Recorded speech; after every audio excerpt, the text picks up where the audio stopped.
This session lays the foundation of your research journey.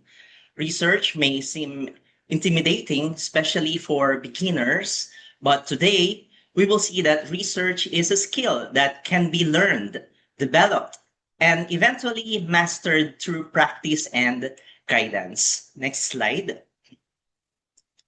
This slide shows the roadmap of our session. We will first understand what research is, then move on to finding a good research topic, and finally discuss the different types of research. Having a clear outline is important because research itself follows a structured process. As we go through each part, I encourage you to always ask yourself, how does this apply to my own context? Next slide. Let us take a moment to acknowledge how we feel about research, whether satisfied, happy, afraid, determined, or sad. Take some moment to reflect and choose which one describes you by now in the world of research. Every feeling is valid, and you belong here. Satisfaction reminds us of past growth and motivates us to go further. Happiness fuels curiosity and sustains learning. Fear is natural when facing the unfamiliar, often appearing before growth. Determination drives persistence and is a key to success. Sadness may stem from past frustrations, but it does not disqualify you. Every meaningful research journey can start anew. Whatever you feel, you are welcome here. Today's goal is to journey together, leaving this session more confident, equipped, and hopeful about research. Next slide. Research is not easy. It demands effort, patience, discipline, and commitment. But it is doable and deeply rewarding. Every research journey moves through three stages: impossible, difficult, done. At first, it may feel overwhelming, but taking the first step turns the impossible into the difficult, which is manageable and a sign of learning. With consistent effort, persistence, and step by step progress, the final stage, which is done, is reached. Beyond completing a study, the true reward of research is growth, becoming a more reflective teacher, critical thinker, and confident professional. Hard does not mean impossible. It simply means you are in the process, and every process leads to completion. Next slide. At this point, we will take a short pre-test. Our technical team will forward the link of the pre-test in the chat box. This is not meant to intimidate you. Think of it as a mirror. It reflects what you already know. Please answer honestly. The results will help you see your learning progress by the end of this module. Let us start.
I guess we can now proceed. Next slide. Let us revisit our outline again. In research, revisiting your plan helps ensure clarity and direction. As we go deeper into each section, remember that everything we discussed today connects to these three major parts. And the first part is, what is research? Next slide.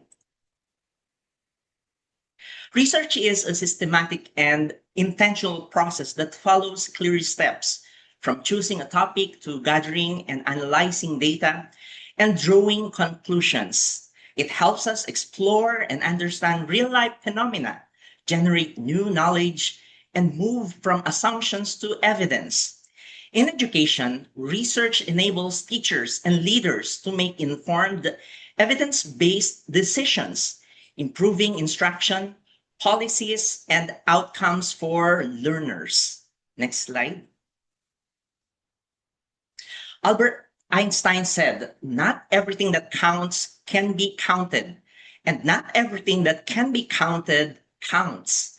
This reminds us that research is not only about numbers. Emotions, experiences, perceptions, and meanings matter deeply, especially in education. Qualitative research values stories, narratives, and lived experiences, giving voice to participants. Good research chooses the right approach for the question, balancing depth, meaning, and understanding alongside measurable data. Next slide. Zora Neale Hurston said, research is formalized curiosity. Research begins with natural curiosity, wondering why some learners struggle or why certain strategies work. Formalized curiosity means shaping that wonder through systematic methods, gathering data, analyzing patterns, and drawing conclusions. For teachers, research turns everyday questions into opportunities for improvement, making it a natural extension of effective teaching rather than an extra burden. Next slide. Research began with human inquisitiveness. From early civilizations to modern societies, people have always asked questions. Research formalizes this natural tendency to ask why and how. Asking questions is part of human being. When something is unfamiliar, we seek understanding. Research allows us to answer these questions systematically. Next slide. This slide highlights empowerment. When we ask questions, we engage our thinking. When we think critically, we become capable of improving our context. Research empowers teachers to become change agents. Every research journey begins with a simple curiosity. Why is this happening? What could be better? The moment we dare to ask, we already begin the process of transformation. Thinking pushes us to explore possibilities, analyze what we observe, and find patterns and solutions. And when we take action based on evidence, we realize that we have the ability to make real changes in our classroom, our school, and even in our community. Can we go back one slide before that?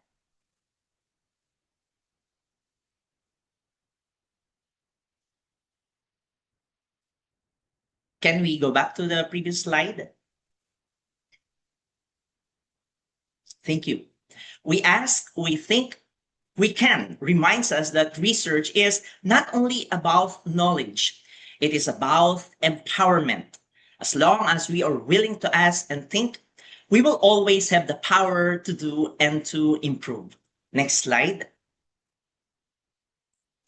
Research is a disciplined art. It requires planning and organization.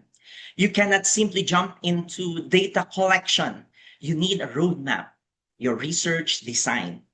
Research is also a science because it follows methods and procedures. These methods ensure accuracy, reliability, and ethical practice. Next slide. Research brings change. It identifies problems and offers solutions. In education, research-driven change leads to improved learning outcomes. In this picture, both men need food. One keeps digging the hard way, hoping to find something. The other plants maize on the surface, he observes, tries a new method, and eventually gets food more easily. This reminds us that research helps us find better ways of doing things. Without research, we may keep working hard but inefficiently. With research, we improve, innovate, and make life easier. Research leads to change. Next slide. Through research, we expand personal and professional knowledge. Teachers who research become reflective practitioners who continuously improve. As we investigate problems, explore strategies, and analyze results, we discover insights we may never have realized inside the classroom alone. Research opens our minds to new ideas, new methods, and new perspectives, allowing us to grow beyond what we already know. Next slide. Research guides decisions, whether in business, government, or education. Research helps leaders make informed choices. Instead of guessing or relying on opinion, evidence allows us to choose strategies that are more likely to work. For example, companies use market research before launching products, and schools use data from assessments to improve instruction. Research gives direction. It tells us what to continue, what to adjust, and what to change. Next slide. Research provides relevant and timely information. Surveys, assessments, and evaluations help us understand real needs rather than assumptions. When we gather data from stakeholders, we see what truly matters to them, not just what we think they need. This makes our actions more responsive and grounded in reality. Research also prepares stakeholders for change. When changes are backed by research, resistance is reduced because decisions are justified. People are more open to accept new policies, curriculum shifts, or instructional strategies when they know these are supported by evidence. In short, research helps us move forward wisely and confidently. Next slide. This quote emphasizes originality. Research is not just repeating what others have done, but thinking differently about what is already known. Many people may observe the same situation, but a researcher looks at it with new questions and fresh perspective. Innovation happens when we dare to think beyond the usual. When we look at common things, yet arrive at uncommon insights. That is the heart of research. Next slide. Now, there are 4 implications in doing research that we need to know. First, research is communal. It is not done in isolation. Collaboration strengthens research quality and relevance. We depend on participants who share their experiences, colleagues who give feedback, and communities who will later benefit from the findings. When people work together in research, ideas become more refined, data becomes richer, and outcomes become more meaningful. Next slide. In my study, Teacher-Made Correspondence website, assisted tool in distance learning, the research involved continuous communication between the teacher and learners through a correspondence website. Learners actively sent questions and feedback, while the teacher responded and provided weekly learning materials. The significant improvement in learners' academic performance and their high satisfaction with the website show that the research benefited not just the researcher, but the entire learning community. Both learners and teachers gained from the intervention. This demonstrates that research is communal. It depends on collaboration, communication, and shared engagement, and its outcomes are meant to support the collective teaching and learning process. Next slide. In my study, Online Consultation for Academic Assistance, Antidote for Distance Learning Complexity, the research emerged from a shared problem experienced by learners during modular distance learning. The study involved active collaboration among learners, class officers, and the teacher through weekly online consultations. The findings, showing improved academic performance and high learner satisfaction, did not benefit the researcher alone, but the entire learning community. By sharing the results through publication, the study also contributed knowledge that other educators can use. This shows that research is a collective effort that addresses real needs and creates shared impact. Next slide. We need others in research, mentors, colleagues, and even critics. Feedback improves our work and prevents blind spots. Others help us see what we may overlook, give suggestions that sharpen our ideas, and provide support when the research process becomes challenging. Collaboration and guidance make our research stronger and more credible. Next slide. This is clearly shown in my study, Parent-Teacher-Learner Collaboration in Modular Distance Learning. The study highlighted that effective learning during the pandemic was not achieved by teachers alone. Parents played a crucial role in supervising and assisting learners at home, while learners themselves had responsibilities in managing their learning habits. The findings revealed that meaningful educational outcomes emerged only when parents, teachers, and learners worked together. This study shows that research depends on multiple perspectives to fully understand a problem. Each group contributed experiences and insights that a single researcher could not capture alone. Therefore, research reminds us that knowledge is built collaboratively, and solutions become more effective when others are involved. Next slide. Communities are not just samples, they are participants. Ethical research respects their voices, dignity, and contribution. They are partners in generating knowledge, not objects of data collection. When we value their experiences and insights, research becomes more humane, inclusive, and grounded in real-life contexts. Next slide. This is clearly reflected in my study, reaching out to returning students amidst pandemic. The returning students were not treated as statistics, but as participants whose lived experiences mattered. Through weekly qualitative questions and continuous engagement, the study listened to their struggles, adjustments, and hopes as they returned to school during a difficult time. Their insights shaped the themes of the study, such as peer assistance, teacher intervention, and family community partnership. This shows that research becomes more meaningful when participants are respected as partners in knowledge building.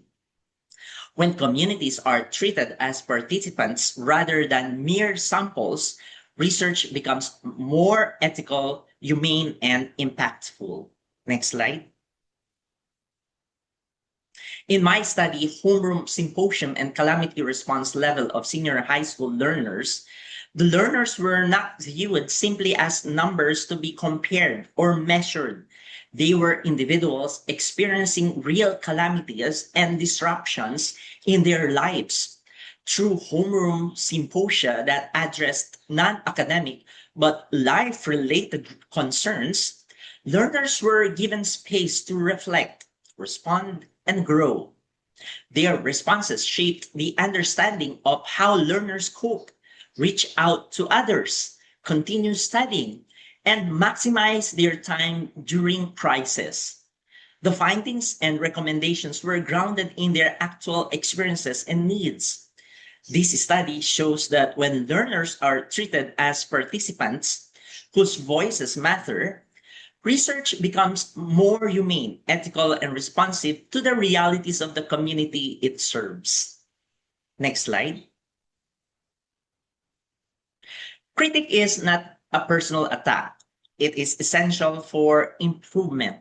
Bashers, when constructive, make research stronger by pointing out blind spots, suggesting alternatives, and challenging assumptions. Embracing feedback helps us refine our ideas, strengthen our methods, and produce more credible and meaningful research. Next slide. In my study, 2C2I 1R approaches, way to reduce math anxiety among senior high school learners, some may question whether the decrease in math anxiety was influenced only by the teaching approaches or whether other factors such as time, teacher effect, or learner motivation also played a role. These questions are important because they encourage deeper analysis and careful interpretation of results. Critic pushes the researcher to justify methods, acknowledge limitations, and recommend further studies. Rather than weakening research, criticism strengthens it. When research is open to questioning, it becomes more credible, transparent, and valuable to the academic, educational community. Next slide. In my study, Tangram Proficiency Leading to Numeracy Skills Enhancement, the findings may invite questions such as, is the number of participants enough? Can the results be generalized? Are there other strategies that may also enhance numeracy skills? These critics are valid and necessary.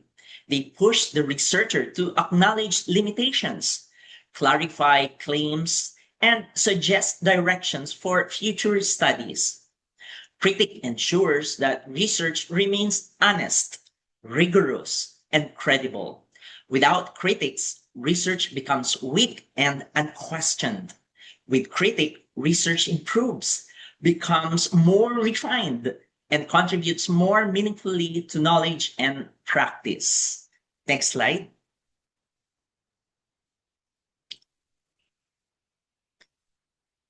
Now that we understand research, we move to finding a research topic. A good topic is the foundation of a good study. Next slide.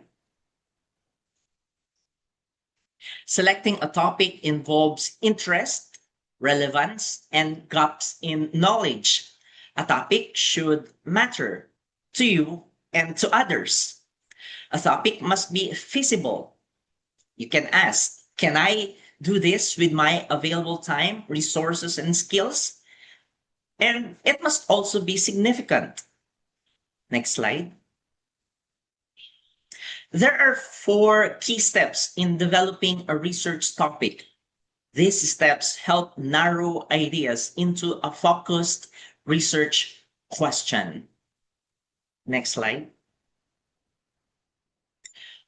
Start by choosing a broad topic that will guide your research. First, pick something interesting to you so your motivation and curiosity stay strong throughout the process. Second, select a significant topic that has meaning or impact in your field. Third, Ensure the topic is relevant to your discipline and your future professional practice. Fourth, consider its potential contribution to the economic growth of your country or its social importance. Fifth, browse related literature to see what has been studied, what gaps exist, and how your research can build on existing knowledge. Sixth, listen to field experts, mentors, or practitioners who can provide insights, guidance, and practical perspectives. And seventh, engage in brainstorming. Allow yourself to freely explore ideas, combine concepts, and generate creative possibilities. Following all these steps helps you refine your focus and identify a meaningful, feasible research topic. Next slide. Preliminary research helps you understand what has already been studied and identifies gaps in knowledge, which prevents duplication. It also allows you to see different perspectives, learn about methods used by other researchers, and refine your own ideas. By reviewing existing studies, you gain a clearer understanding of the context, scope, and relevance of your potential research topic, making it easier to define your problem and focus your study effectively. Next slide. Defining the problem clarifies what exactly needs to be investigated and sets the direction of your study. A well-defined problem helps you focus on what is important, guides the objectives, and determines the appropriate methods to use. It also ensures that your research addresses a real issue or gap in knowledge, making the study meaningful and relevant. A clear problem leads to a clear study, increases the likelihood of actionable results, and provides a solid foundation for refining your research questions. Next slide. Refining the research question ensures clarity and focus, making the study more manageable and meaningful. A well-refined question guides the entire research process, helping you determine the appropriate methodology, data collection, and analysis. It also ensures that your research addresses a specific problem or gap in knowledge, avoids vagueness, and increases the relevance and impact of your findings. By carefully refining the question, you set a clear direction for a systematic and purposeful study. Next slide. Good research questions are feasible, clear, significant, and ethical. These characteristics ensure quality. Feasibility considers time, resources, and access to data. An impossible question leads to frustration. Next slide. Clarity avoids ambiguity. A clear question ensures that readers and researchers share understanding. Next slide. Significance answers the so what question. Why does this matter? Why does this study matter? A significant research question addresses a real problem, fills a gap in knowledge, or contributes to practice, policy, or theory. It ensures that the findings have meaningful impact, whether by helping educators, guiding decision-making, influencing policy, or improving outcomes in your field. By focusing on significance, your research becomes more purposeful, relevant, and valuable to both the academic community and society. Next slide. Ethical research protects participants and ensures their rights, privacy, and well-being are respected. Ethics is non-negotiable in any study and involves obtaining informed consent, maintaining confidentiality, avoiding harm, and being honest in reporting results. Conducting research ethically builds trust with the participants, strengthens the credibility of your study, and upholds the integrity of the research process. By prioritizing ethics, you ensure that your work is responsible, professional, and socially responsible. Next slide. Formulating qualitative research questions begins with identifying what you want to understand about a phenomenon. In this example, the study focuses on the lived experiences of senior high school teachers implementing blended learning. The research questions are designed to explore their experiences, challenges, opportunities, and how these shape their instructional practices. Notice that the questions use words like what and how, which invite participants to share detailed narratives and personal perspectives. Good qualitative questions are open-ended, focused on meaning, and allow the researcher to capture rich, in-depth insights that go beyond simple facts or numbers. By examining the teacher's lived experiences, the study can uncover patterns, themes, and deeper understanding that inform practice and policy. Next slide. Formulating quantitative research questions starts with identifying variables you want to examine and the relationships between them. In this example, the study focuses on the learning delivery modes and students' learning styles. The first two questions describe and measure each variable separately: learning delivery modes and learning styles. While the third question investigates the relationship between them. Notice that quantitative questions are often specific, measurable, and focused on what, or is there a relationship, rather than exploring experiences. Clear, focused questions like this guide data collection, statistical analysis, and ensure that the study produces objective, evidence-based results. Next slide. In descriptive quantitative research, questions focus on measuring and describing characteristics, behaviors, or conditions of a group. In this example, the study examines the use of social media among senior high school students. The questions are specific and measurable, identifying which social media platforms students use and how many hours they spend on them per week. Descriptive questions help researchers gather concrete data, summarize trends, and provide a clear snapshot of the phenomenon without examining relationships or cause and effect. Next slide. In correlational quantitative research, questions focus on examining the relationship between two or more variables. In this example, the study investigates the link between students' social media use and their level of digital literacy.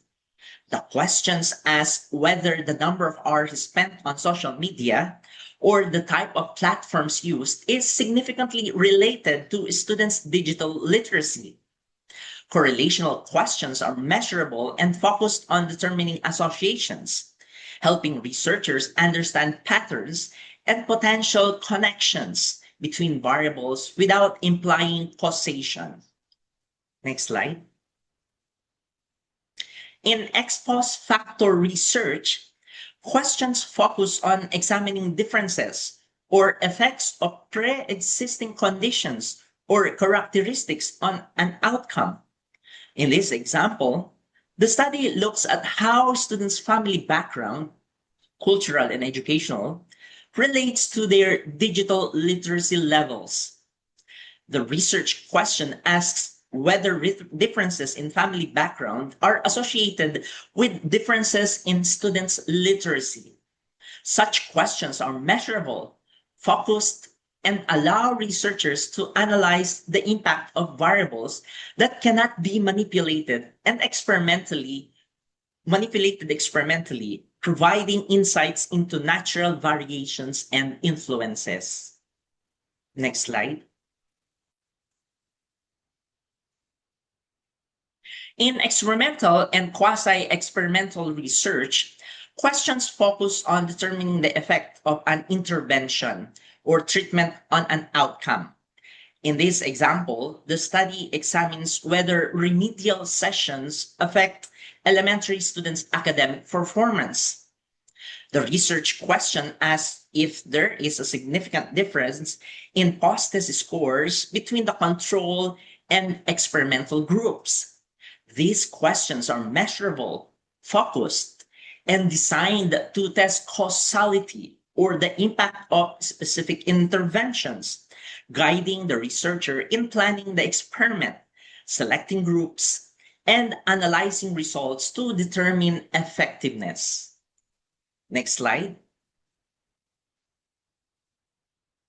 We now move to understanding different research types to match questions with methods. Next slide. Research can be qualitative, quantitative, or mixed methods. Each serves different purposes. Next slide. Now, I have here a diagnostic activity about qualitative research. I want you to match column A with column B. I bet you can do it in around 1 minute. Let us begin.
Let's see how well do you do in that diagnostic activity.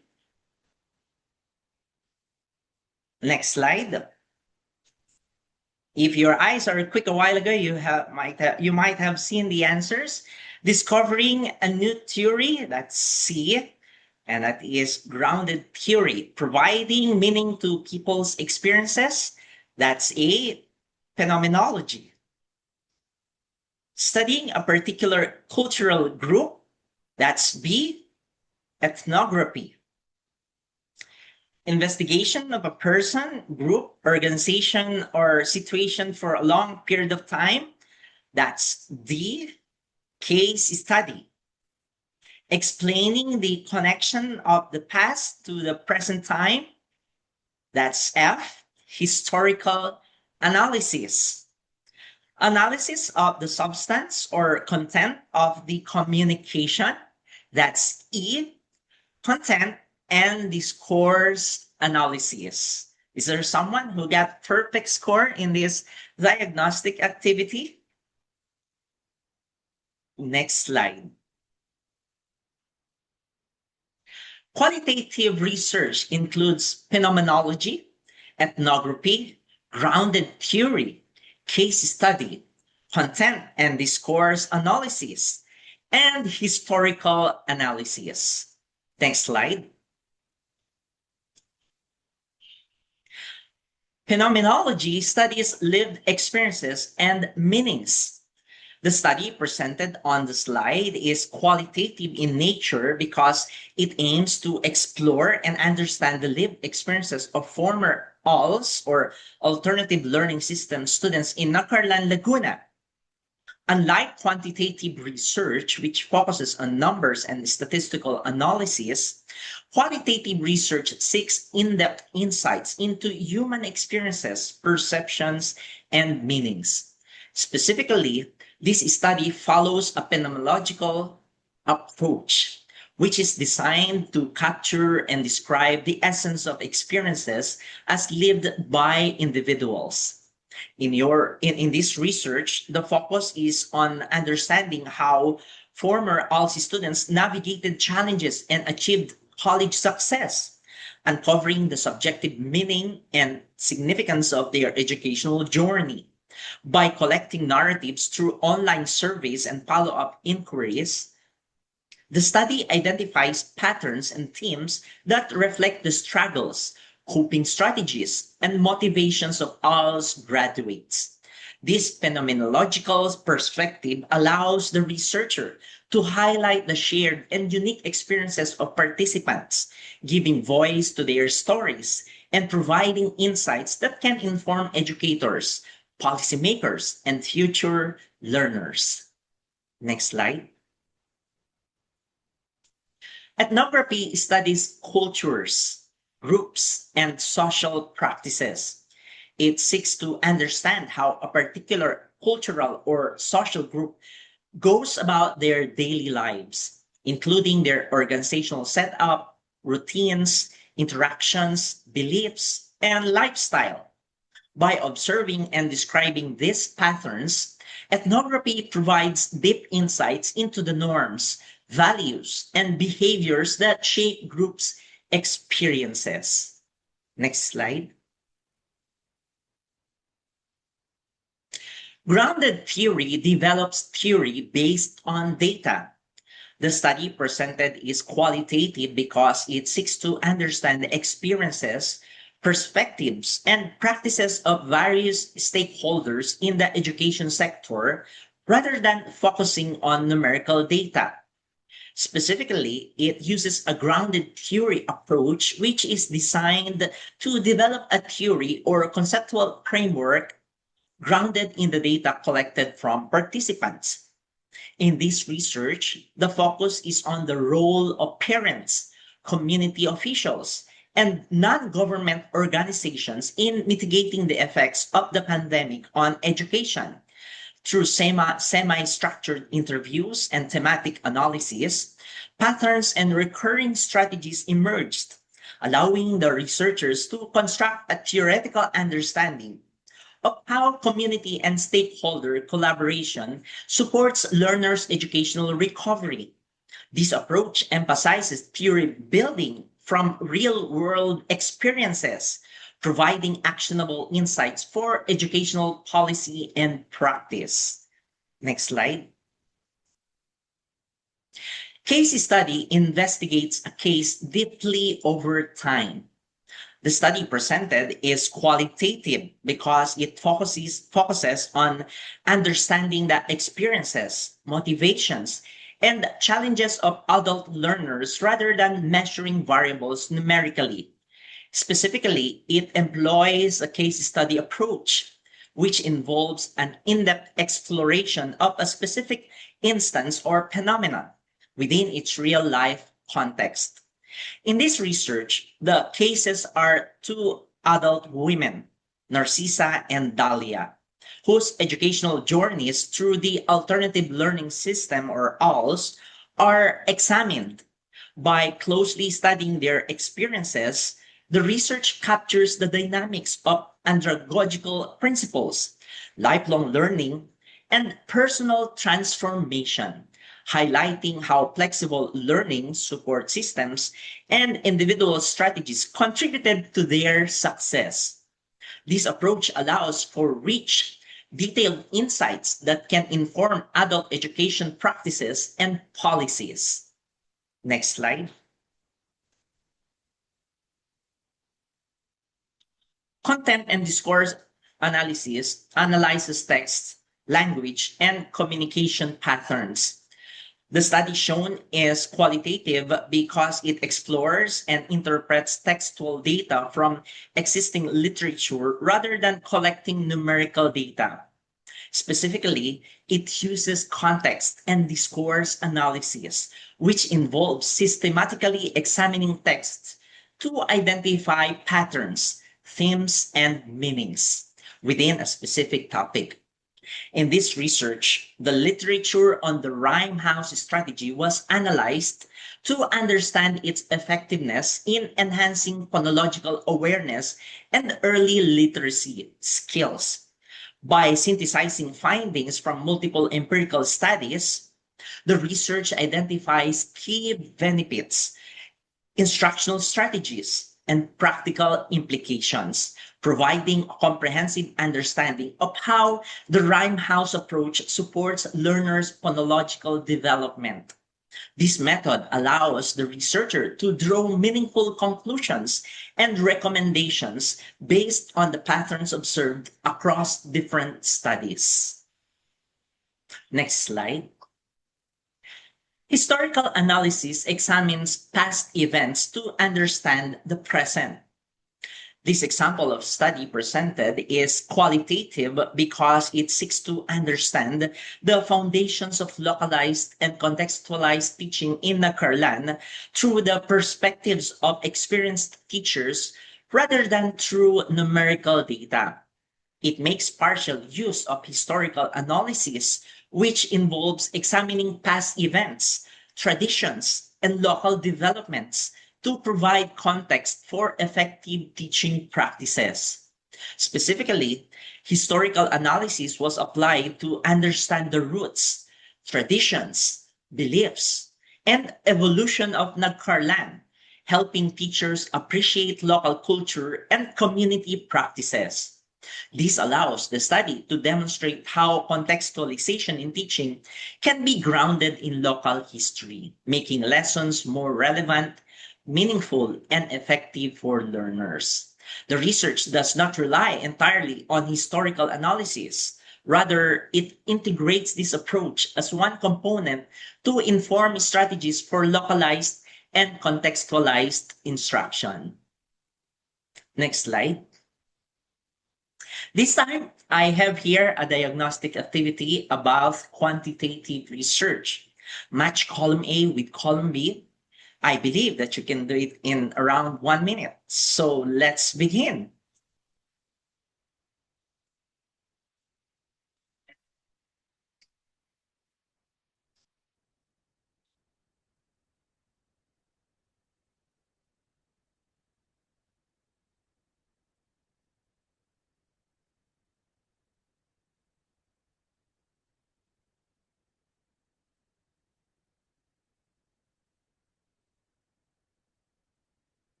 That's 1 minute. Let's go to the next slide. How well do you do in this diagnostic activity? Let us see.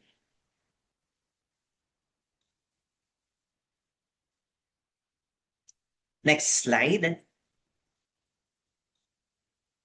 Investigating the effects of formalin-treated eggplants on mice. That's A, experimental. Factors affecting job satisfaction among tech book graduates. That's C, ex post facto. Prevalence of domestic violence in cities declared under enhanced community quarantine during the COVID-19 pandemic. That's B, descriptive. The effects of age in social media platform choice. That's D, quasi-experimental. And the relationship between intelligence and sports choices among high school students. That's E, correlational. Is there someone from our participants who got a perfect score? That's nice. Let's go to the next slide. Quantitative research includes descriptive, correlational, ex post facto, quasi-experimental, and experimental designs. Next slide. Descriptive design describes phenomena without manipulation. The study on the slide is quantitative because it involves the collection and analysis of numerical data to describe trends and patterns. Specifically, it uses a descriptive research design, which aims to systematically describe the characteristics, practices, and perceptions of a group without manipulating variables.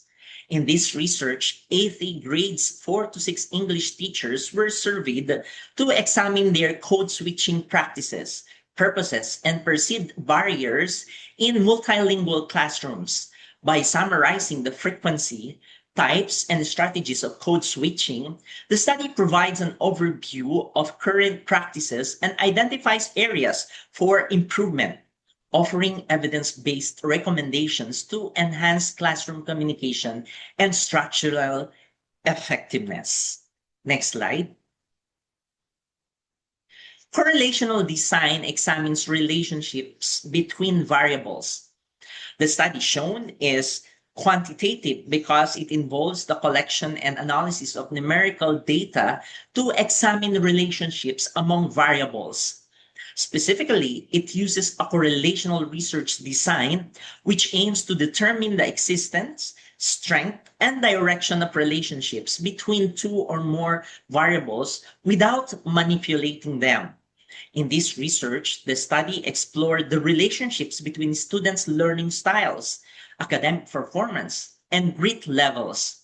By analyzing survey data from 30 participants, the study assessed whether learning styles influence grit and whether academic performance correlates with grit, providing insights into how these factors may be connected and informing educational practices and interventions.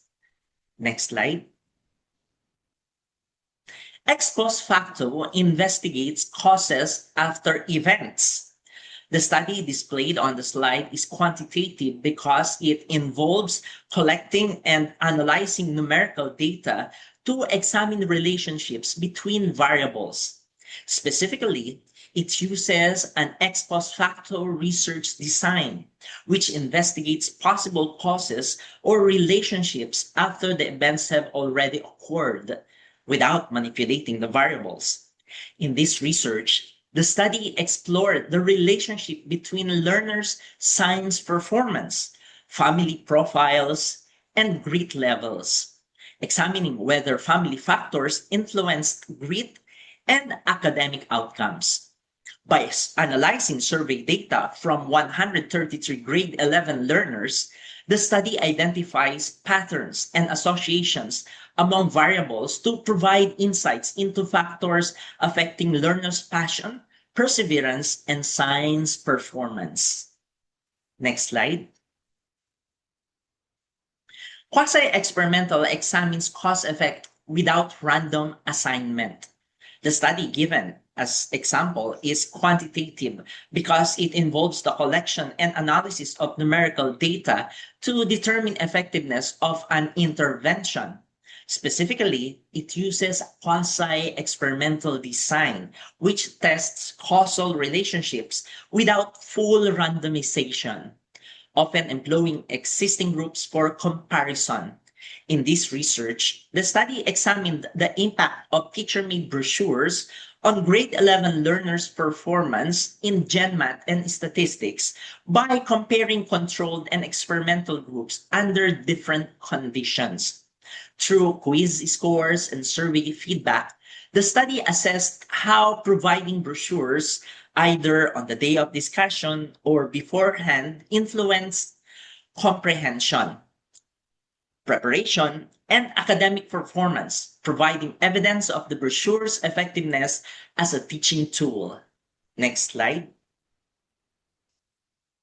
Experimental design uses random assignment and manipulation of variables to establish cause and effect relationships. By controlling conditions and randomly assigning participants, it ensures that observed differences are due to the treatment or intervention itself. This design provides more conclusive results, helping researchers determine the true impact of one variable on another, such as comparing the effects of different blended learning approaches on students' reading comprehension. Next slide. Now, what are the emerging trends in research methods and tools? It includes the mixed method. Qualitative research is a valuable approach to explore and understand human experiences, behaviors, and meanings. It can help you gain insights into your customers, users, or stakeholders and inform your decisions, strategies, and actions. But qualitative research is not static or fixed. It evolves and adapts to new contexts, challenges, and opportunities. In this portion of our workshop, you will learn about some of the emerging trends or innovations in qualitative research methods or tools that can enhance your practice and outcomes. Next slide. One of the major trends in research is the use of online and mobile platforms to collect, analyze, and share data. These platforms can offer convenience, flexibility, and accessibility for both researchers and participants, especially in times of social distancing or travel restrictions. They can also enable new forms of data generation, such as video diaries, screen recordings, or geolocation tracking. However, online and mobile platforms also pose some ethical, technical, and methodological challenges, such as ensuring data quality, security, and consent, as well as adapting to different digital literacies and cultures. Next slide. Another trend in research is the use of creative and visual methods to elicit and represent data. These methods can include drawing, collage, photography, video, storytelling, or mapping, among others. They help researchers and participants to express, explore, and communicate complex, emotional, or tacit aspects of their experiences, as well as to generate rich and diverse data. Creative and visual methods can also foster engagement, empowerment, and co-creation among researchers and participants, as well as among audiences and stakeholders. However, creative and visual methods also require careful planning, facilitation, and interpretation, as well as ethical and aesthetic considerations. Next slide. A third trend in research is the use of mixed and multimodal methods to integrate and complement different types of data, sources, and perspectives. Mixed methods can combine qualitative and quantitative data to address different research questions, strengthen the validity and reliability of the findings, and enhance the comprehensiveness and depth of the analysis. Multimodal methods can combine different modes of data, such as text, image, sound, or gesture, to capture and convey the richness and complexity of human communication and interaction. However, mixed and multimodal methods also demand a high level of expertise, coordination, and resources, as well as clear and coherent rationales and frameworks. Next slide. A fourth trend in research is the use of participatory and collaborative methods to involve and empower participants and stakeholders in the research process. These methods can include co-design, action research, participatory evaluation, or community-based research, among others.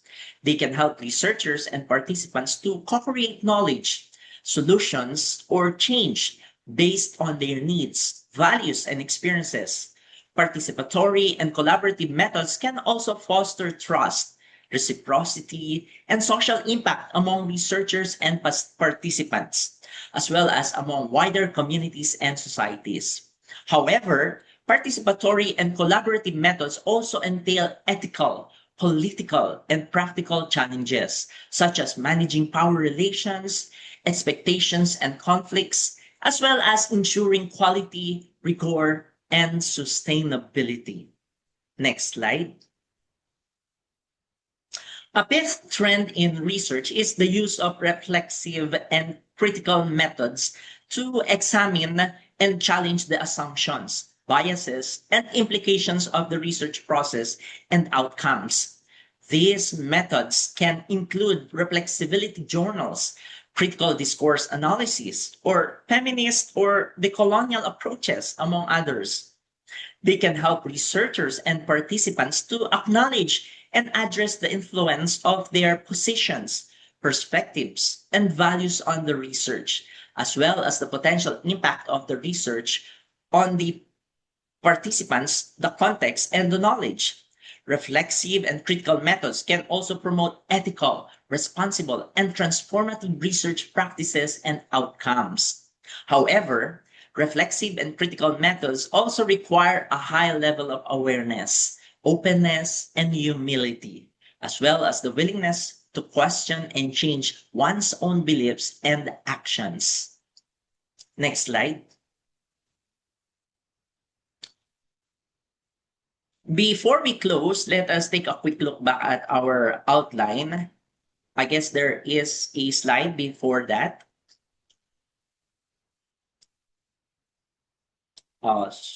So I failed to show again the outline. It's okay.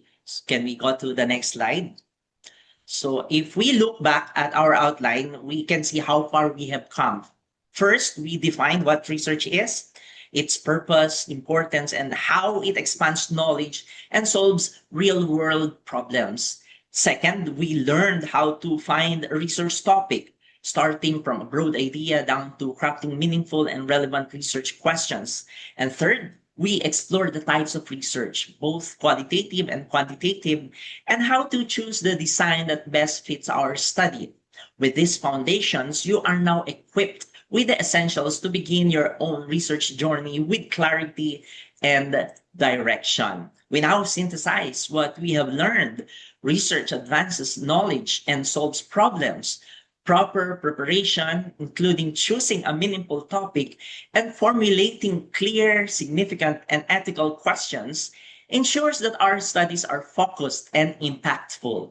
Selecting the appropriate type of research, qualitative or quantitative, further strengthens the rigor and relevance of our work, ultimately contributing to better decisions, practices, and outcomes in education and society. Next slide. We now take the pause test to reflect on learning gains. I would ask our technical committee to assist us by sending the link of the form in the chat box. Take some 3 minutes of your time to answer this pause test. Let us begin.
That's 3 minutes. Next slide.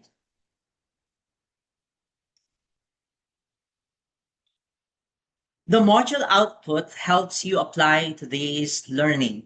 With the assistance of our technical team, the link of the form for module output is now being forwarded in our chat box. Feel free to find time in accomplishing the output till 11:59 p.m. of this day. Copy and save the link. Don't forget.